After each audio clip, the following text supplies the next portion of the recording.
Thanks for listening to the Pharmacy Podcast Network.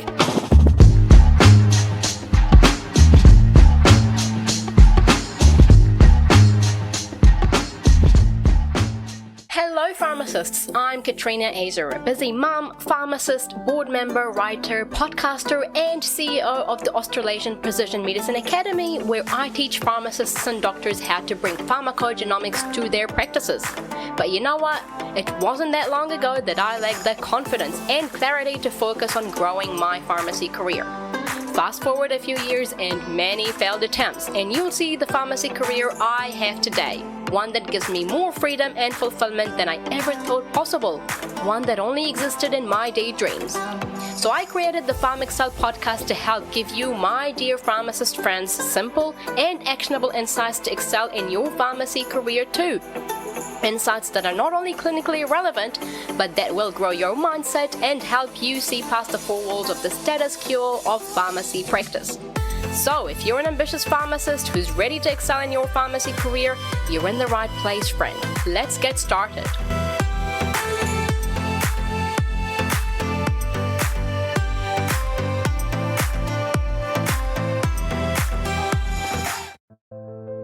Globally, the incidence of medication-adverse drug reactions is estimated to affect around 3 to 6% of hospital admissions, with a significant portion of these occurring in low and middle-income countries where unsafe care contributes to a high number of adverse drug events, potentially reaching 134 million annually and resulting in 2.6 million deaths. Studies suggest that between 2.5% and 10.6% of hospital admissions in Europe are due to adverse drug reactions, while in the United States it's estimated at 3 to 6%, but due to underreporting, the true incidence of adverse drug reactions is likely to be higher than reported statistics.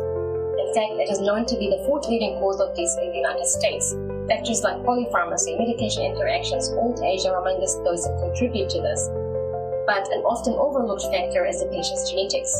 As pharmacists with our medication expertise, we are uniquely positioned to reduce adverse drug reactions and enhance medication safety with a tool such as pharmacogenomics, a field that tailors drug therapy based on individuals' genetic profile, a powerful tool to optimize treatment and minimize harm.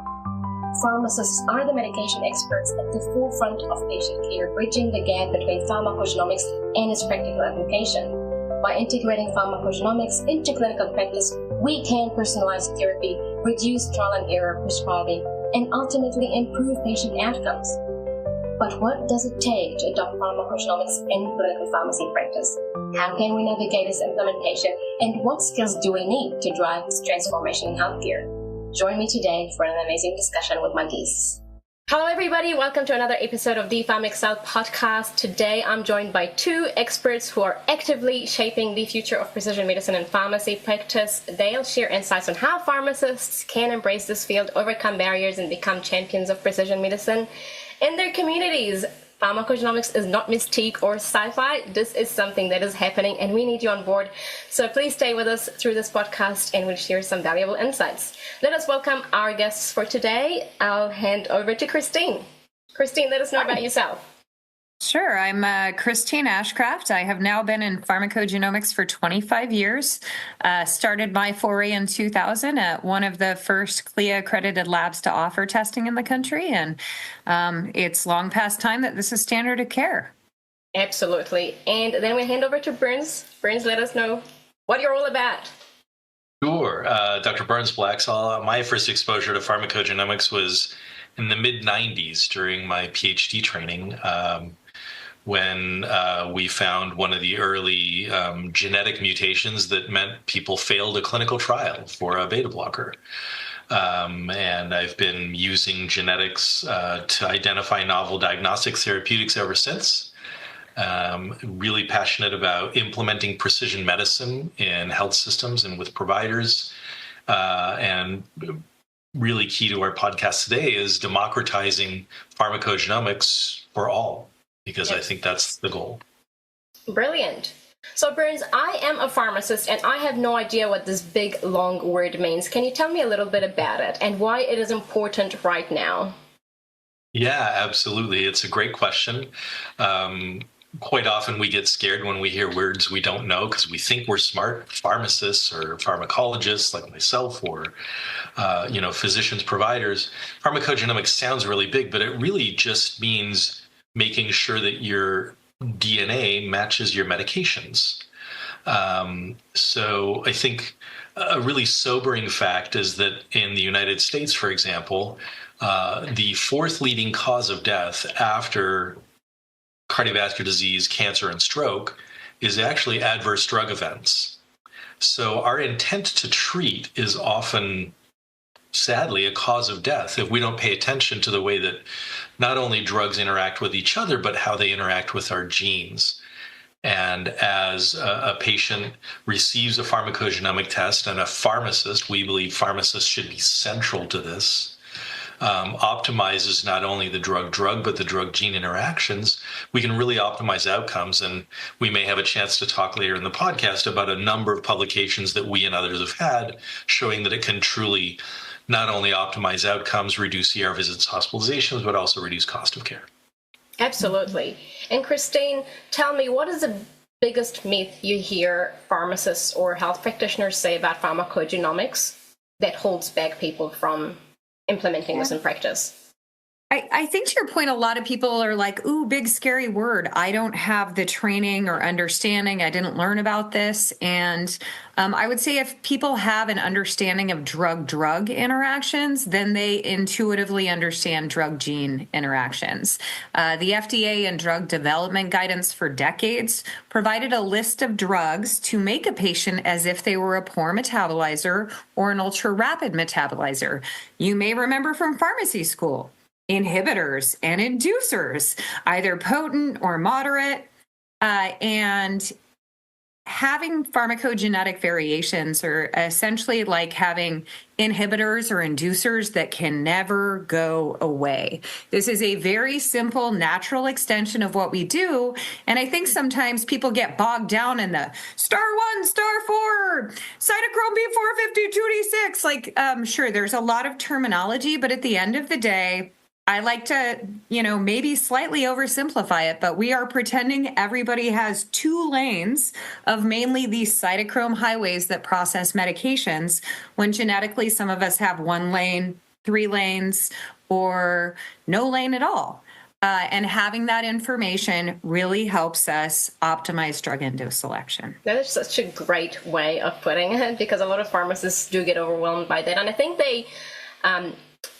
I think a lot of pharmacists don't know that actually, labs like XSDX and other labs, they actually tell you pretty much what to do on the report. So you don't actually need to do much in the way of thinking, oh, what do I do now? It's more about combining your knowledge of pharmacology, drug interactions, and bringing in the genetic component. So it's just another biomarker, really, that we can use to optimize medication outcomes. So yes, it might come across as a massive, big, long word, but it is just business as usual. When you try to implement it in practice, it is just business as usual. So it's not anything that a common Joe Bloggs pharmacist wouldn't know what to do. So I'm really, it's a great way to put it and explain it that way, that it's a lot less overwhelming than what it seems. So Bruce, back to you. You've completed a number of publications that shows that PGX can optimize patient care and medication outcomes. Can you highlight a few of those publications that you've mentioned and the main takeaway messages? Sure. So I've had the pleasure of publishing a number with Christine. And one that I'll highlight just for people's reference is a publication we had a couple of years ago that actually talked about implementing PGX into a health practice. So I'll refer people to that one. But some prior studies from Christine and others in our group, and then groups across the world, have demonstrated all sorts of positive impacts. So the recent PREPARE trial from Europe in 7,000 patients demonstrated that a 12-gene pharmacogenetic panel that had some decision support along with it, so it didn't become overwhelming for anybody, could reduce adverse drug events by 30% over the course of 12 weeks. And in prior work, in a 4-month study in a 65 and older Medicare population, demonstrated that by using pharmacogenomics plus a robust clinical decision support tool, could reduce ER visits and hospitalizations somewhere from 30 to 70%.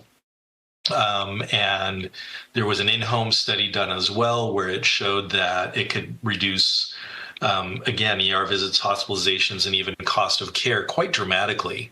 So in the study I was mentioning before, cost of care was reduced to over $1,000 in these really acute patients with in-home pharmacist visits, was somewhere in the realm of $4,000 in just 60 days. In savings plus optimizing outcomes. So there are a lot of studies. They're not just ours. They're from other groups demonstrating a really robust impact on optimizing health outcomes and reducing cost of care. We already know from other work done in pharmacy previously that deprescribing can be very helpful.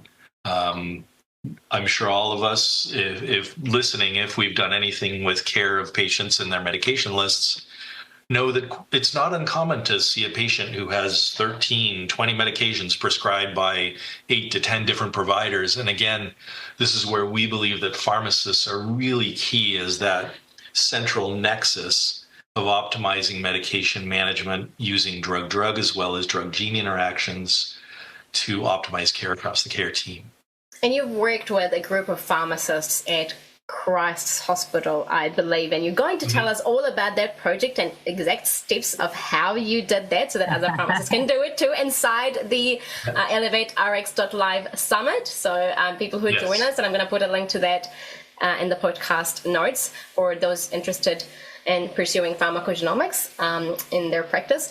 But yes, you're absolutely correct in that there is a lot of evidence, there is a lot of research. We do have the backup.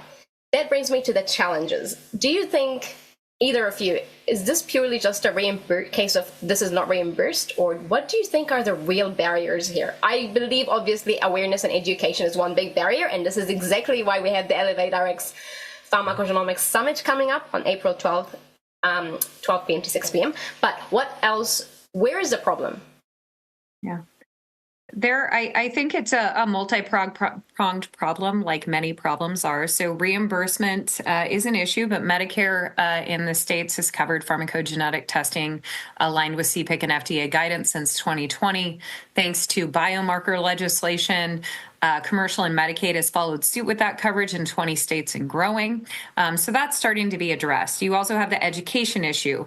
Ideally, we get the Right Drug Dose Now Act reintroduced again this year and actually passed. Please ask your congressional representatives to co-sponsor reintroduction of this bill, but it would invest in healthcare provider education across the board because most people do not know what a big problem adverse drug events are and how big of a piece pharmacogenomics can play in reducing patient harm and reducing healthcare spend. So spreading the word both to patients and providers is key.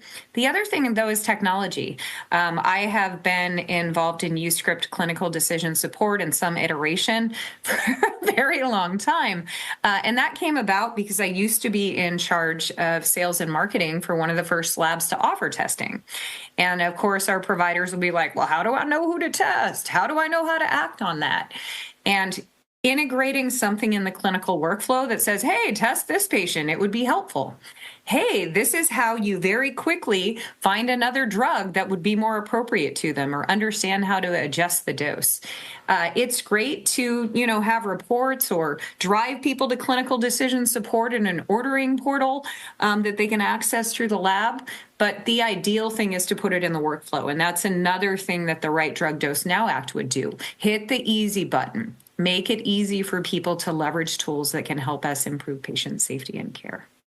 Absolutely. That is a major barrier. And I think, when you combine all those factors together, the lack of workflow integration and then combined with the lack of awareness and then the perceived reimbursement challenges, some of them are real in some states, you really hit a stumbling block and you think, okay, this is just too hard. I'll just take the easy path. I'll stick with the status quo because it's safe and I know what I'm doing. Have any of you ever, approached universities to understand, like, I'm obviously not in the United States, what is the standard of pharmacogenomics in undergraduate education? Because I know that some of them have postgraduate programs, but I just feel like that's a little bit too late. You want to kind of embed these principles early on in the educational journey, pharmacists and doctors. So do you have any experience with that, or have you approached universities to tackle this problem in awareness and education? Yeah, so I still have an adjunct appointment, and I'm very active in education. If I could, before I get to that, I'm just going to go back to the question that you asked Christine and I. Christine gave a wonderful answer. I think from an adoption standpoint, another major hurdle is that, in our opinion, again, pharmacists at the center, the core, but also a broad panel test. You want to make sure that you're testing for all of the gene-drug interactions that you should be looking for. And then you have the adoption problem from a physician standpoint of, what if the drug that's impacted is not the one that I'm managing?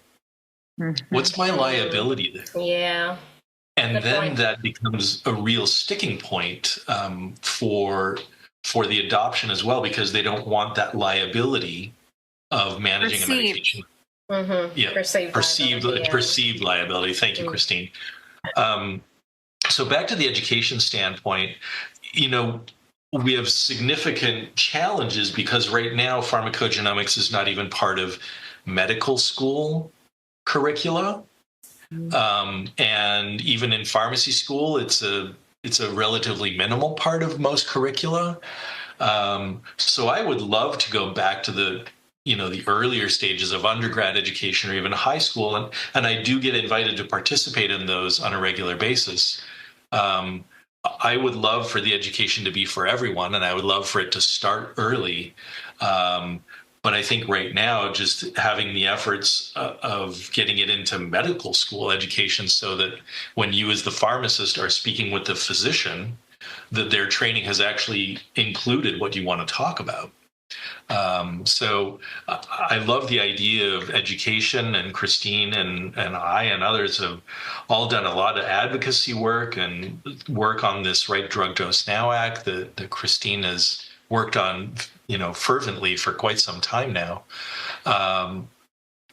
But we have to start somewhere. And I think that the starting somewhere right now is making sure that the practitioners, the pharmacists and the physicians at least have an understanding. And then maybe it's time for the public to understand as well. And we probably haven't done a great job educating the public yet on this big, long word that can actually optimize their health. Yes. I talk about it at cocktail parties every time I'm at one, and pretty much everybody I tell pharmacogenomics, I explain, they're like, "Oh, everybody should do this." I know. Yeah, this is exactly the reaction you get from every. I was like, "But why did my doctor not tell me about this?" Right. And then it's a very hard situation because when I first started pharmacogenomics and I got that comment, and I have received that comment from probably 90% of my patients, like, but if this is so important, why is it not standard of care? And then you kind of pause and you think, well, I don't really want to blame it on the health system, and I don't really want to blame it on the doctor that they don't, and you don't want to blame it on anyone. It's like, but you also don't want to say there's no evidence. That's why it's just really early on. So that's a really complex question to navigate. What do you think? I do think part of the issue is the silos that patient care is divided in. So I go to my PCP and then they're like, oh, you're diabetic, go see an endocrinologist. Oh, you're depressed, go see a psychiatrist. Oh, you're da-da-da. Great. So now you have all these specialists and they do different things. And God forbid you get cancer. Now you have an oncologist. And so all of these people are prescribing medications. Nobody's writing proper herd on it. Right? And then pharmacogenomics impacts all of these medications in all of these different areas. And the specialist that can manage that is a pharmacist. And part of the issue, at least in the US, is that pharmacists are not federally recognized as healthcare providers, even though they have just as much education to get a PharmD degree as an MD. Like, you go to school a long time. These should be recognized healthcare providers. PAs don't go to school that long. Nurses don't go to school that long. It doesn't make sense, but those are the healthcare specialists that should be optimizing medications. I think of polypharmacy as if it were a disease state, and we should be fighting it as if it is the worst disease state we are dealing with, because frankly, it is. Pharmacists should be getting paid to do reviews. There are paths to do that, to optimize these medications, including incorporating PGX. But I think they can help us overcome the silos, and that's part of the issue we've dealt with across so many years. Yeah, I think there's also, Katrina, a recent study out of the UK where they are trying to implement panel pharmacogenomic testing by the end of this year. Yeah. And this study was really great because and this is exactly the same as Christine's experience at cocktail parties and mine and so many others, is that nobody really knows what it is. But when people learn what it is, greater than 90% of them would like to do it. So part of our role is education to drive adoption. Sometimes the best advocacy is walking into the doctor's office and saying, I want to do this. So it's, and perhaps our best work is to help pharmacists understand this so that they can work with patients, to then convince practitioners who got no training on this when they trained 20 years ago to try to help optimize care across the care team with the pharmacist at the core. Absolutely. Well, Burns, this came up earlier today, and I thought it was a great point, how when you had embedded pharmacists, at first there was some resistance, and then by the end they were like, you will take, I think that the quote was, you will take my pharmacist away over my cold, dead body. But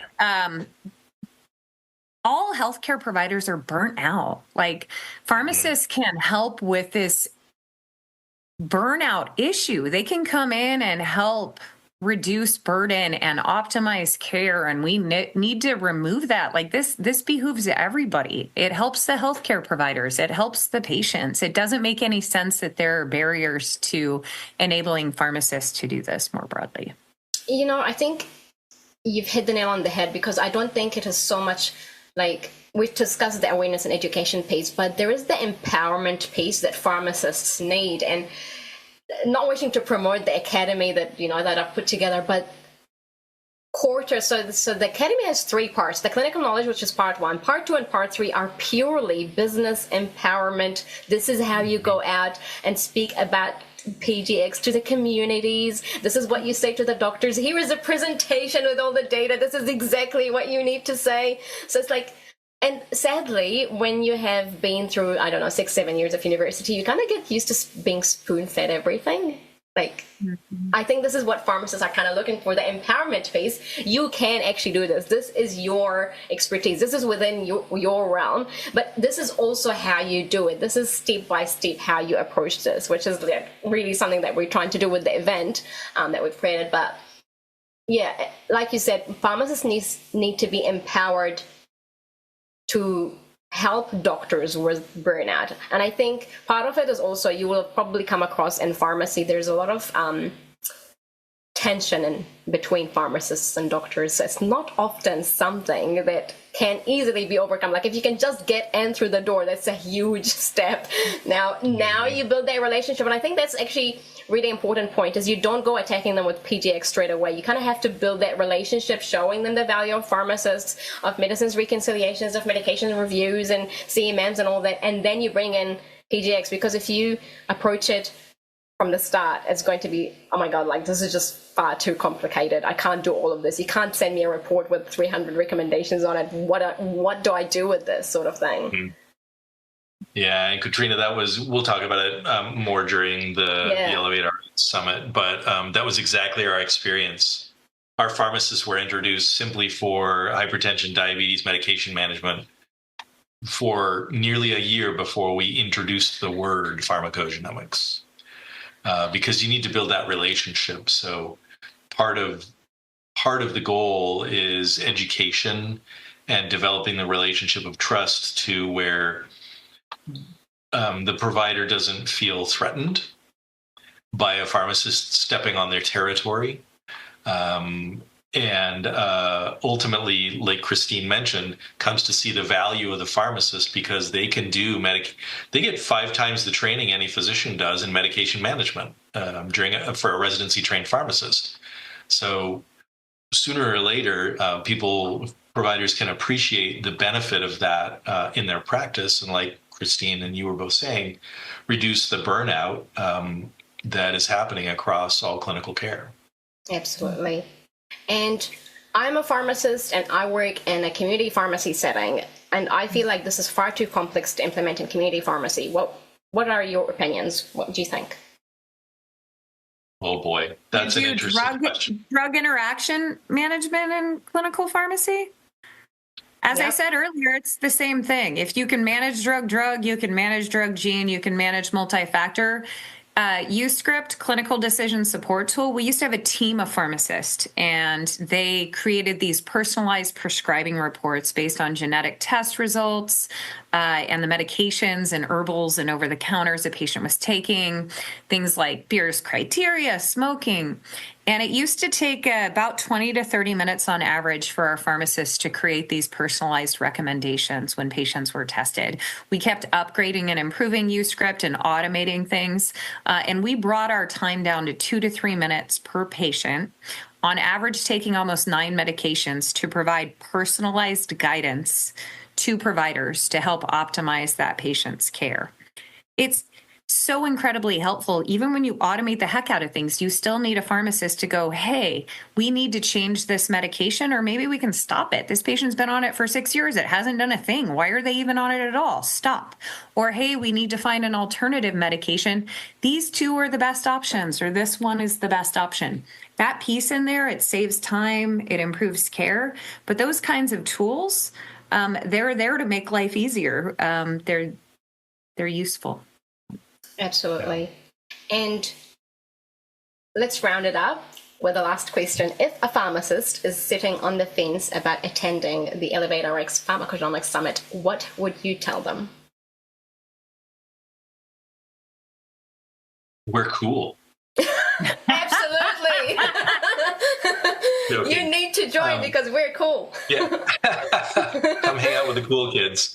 I think the simple reality is all of us are educated, and me and a pharmacist and anyone else, if I could get paid to continually educate myself, I would do that. That would be the greatest job ever. Mm-hmm. So this is a great opportunity to expand your horizons and understand that this big word that might seem scary is really just an extension of what you're already doing as a pharmacist, and can really help optimize the care that you can provide. And then, in partnership with your academy and others, you can learn how to implement this. So implementation is probably the last but most difficult mile or kilometer. But you're making it easy, right? You've got AccessDX and UScript and all those amazing tools we've just talked about. So it's actually not as hard. We can implement this in practice. So I think from my perspective, we are here to help make big word become easy button. Absolutely. And to that end, I just shared the PGX track at PMWC, and the pharmacist that implemented at a cancer center really helped lead the charge there. It was like, don't let perfection be the enemy of good. Just get started. And so I will be talking about good, better, best. Sure, best is integrated clinical decision support right in the pharmacy software system or EHR. Great. We don't need that. There are tools we can use that help us do this for some of our patients when it is most impactful. And the key is really just to start somewhere, not to let perfection slow you down. And the reality is that I don't know, maybe you know the answer to this, but I don't know if a single healthcare system that has all of that integrated into it anyway. Like even here in New Zealand, this is like, but we in cities, we don't have shared records. So, but yeah, it is a challenge. So absolutely, if you're going to wait for technology to support this, it's never going to happen. I don't know about New Zealand, but we still fax things here. No, we don't. We're gosh, you guys are living in the dreadful past. No, we don't. We've thrown away the fax machines. They don't hardly sell them anywhere anymore. So Perfect. Yeah, but no, I guess on that note, I just want to share, I guess, one of my academy students, and this is probably the most profound story and probably one that many pharmacists will resonate with who are listening to this, is she PGX tested a patient who was going to have their 8th stent. And so that was her first patient. They were on like 13 medications and upcoming 8th stent, and they were a 72C19 or metabolizer, and they were on clopidogrel. So they could have died. So for those of you listening who don't know, that means they're not actually converting clopidogrel to the active form, and they needed alternative therapy. And she recommended that, but they just came at the right time. And that's probably one of the most profound stories. You know, how many stents does one need before they realize something is wrong and this is not working? So absolutely would encourage everybody listening to attend. Thank you guys for being here, for your time. I really appreciate it. And please come and join us. Come and join Christine and Burns at the ElevateRx PGX Summit. I'll put the link in the show notes. It's been a pleasure to talk to you both. Thank you so much for your time. Thank you so much. Always a pleasure. You've been listening to the PharmExcel podcast. If you haven't yet, subscribe, rate, and give us a review of this podcast. Feel free to send us your questions and comments to discuss on the show. And join me next week for another amazing conversation. Thank you for listening.